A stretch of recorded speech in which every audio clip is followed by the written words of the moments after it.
जय हिंद दोस्तों।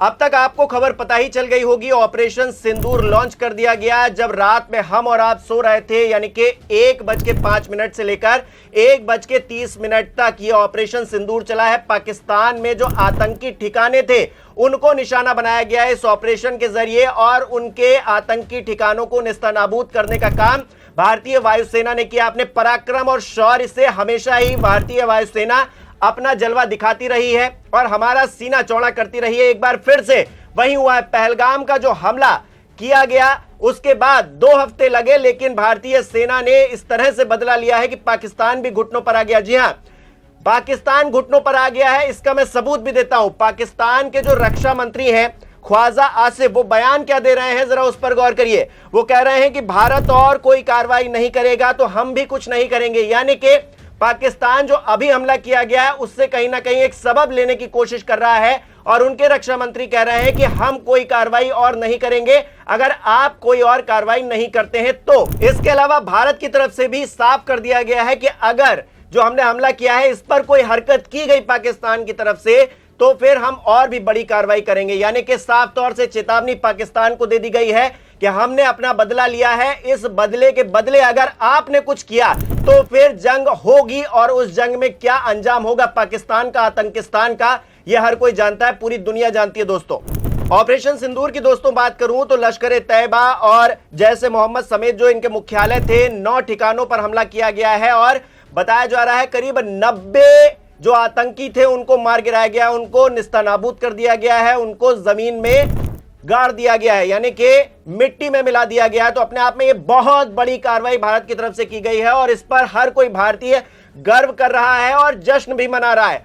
वो बहनें जिनके सुहाग उजड़ गए, वो माएं जिनकी कोख सूनी हो गई, वो बहनें जिनके भाई इस दुनिया से रुखसत हो गए, उन सभी का बदला एक हमले ने लिया है, भारतीय वायुसेना ने लिया है, जिस पर हम सभी को गर्व है। और अपने आप में जश्न का माहौल बिल्कुल है भारत के लिए, लेकिन हमें तैयार भी रहना होगा। अगर पाकिस्तान की तरफ से कहीं कोई रिटेलिएट करता है तो फिर हमको उसके लिए भी सावधान रहने की जरूरत है। लेकिन जो पाकिस्तानी रक्षा मंत्री का जो बयान सामने आया है वो दिखा रहा है कि पाकिस्तान अब कुछ भी कर पाने की स्थिति में नहीं है। उसने जिस तरह से भारतीय वायुसेना का शौर्य देखा है उससे कहीं ना कहीं वो घबरा कर, डर कर चुपचाप अब बैठने में ही अपनी गनीमत समझेगा। मिनिस्ट्री ऑफ एक्सटर्नल अफेयर्स की तरफ से जो कहा गया है वो भी मैं आपको बता देता हूं। पहलगाम आतंकी जो हमला हुआ है उसमें जांच करने पर यह पाया गया है कि पाकिस्तान का इससे सीधा संबंध है, और इसके बाद ये पूरा एक्शन लिया गया है। ये एयर स्ट्राइक की गई है जिसमें 90 आतंकी मारे गए हैं। ये जानकारी निकलकर सामने आ रही है।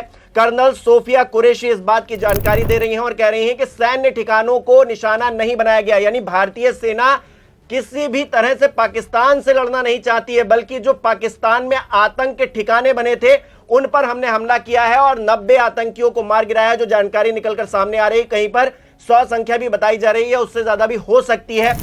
फौरी तौर पर जो जानकारी निकलकर सामने आई है वो मैंने आपको बताई कि 90 आतंकी जो थे उनको ढेर कर दिया गया। इस पूरे हमले में ऑपरेशन सिंदूर इसको नाम दिया गया है। कर्नल सोफिया कुरैशी इस पूरे मामले को लेकर क्या कह रही हैं, जरा ये सुन लीजिए। और इस बीच खबर ये भी आ रही है, खबर रिकॉर्ड करने तक कि पीएम आवास पर कैबिनेट की बैठक भी शुरू हो गई है। सुनिए कर्नल सोफिया कुरैशी क्या कह रही हैं।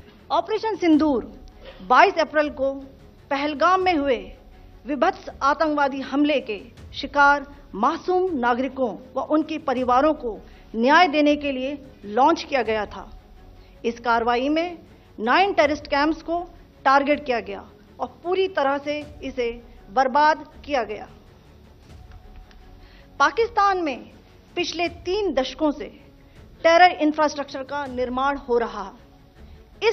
इसमें recruitment, indoctrination centres, training areas व लॉन्च पैड शामिल थे, जो पाकिस्तान और पाक अधिकृत जम्मू कश्मीर POJK दोनों में फैले हैं। मैं आप सबको बताना चाहती हूं कि किसी भी सैन्य ठिकाने का निशाना नहीं बनाया गया और अभी तक किसी तरह की नागरिक क्षति की रिपोर्ट नहीं है। यह LOC से 30 किलोमीटर दूर था। लश्कर ए तैयबा का बेस था जो रजौरी, पुंछ में सक्रिय था। 20 अप्रैल 2023 को पुंछ में और 9 जून 2024 को तीर्थ यात्रियों के बस हमले में यहीं से आतंकी को ट्रेन किया गया था।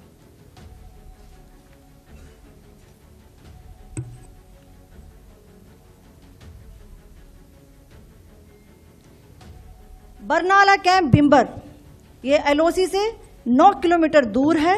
यहाँ पर हथियार हैंडलिंग, आईईडी व जंगल सर्वाइवल का प्रशिक्षण केंद्र था। अब्बास कैंप कोटली,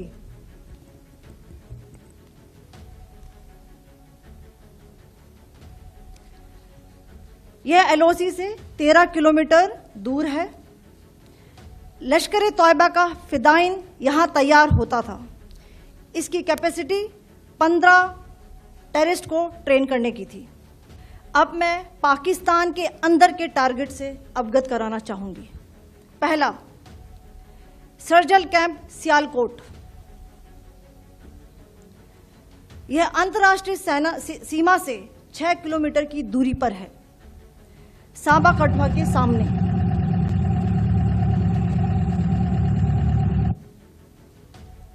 मार्च 2025 में जम्मू एंड कश्मीर पुलिस के 4 जवानों की जो हत्या की गई थी, उन आतंकवादियों को इसी जगह पर ट्रेन किया गया था।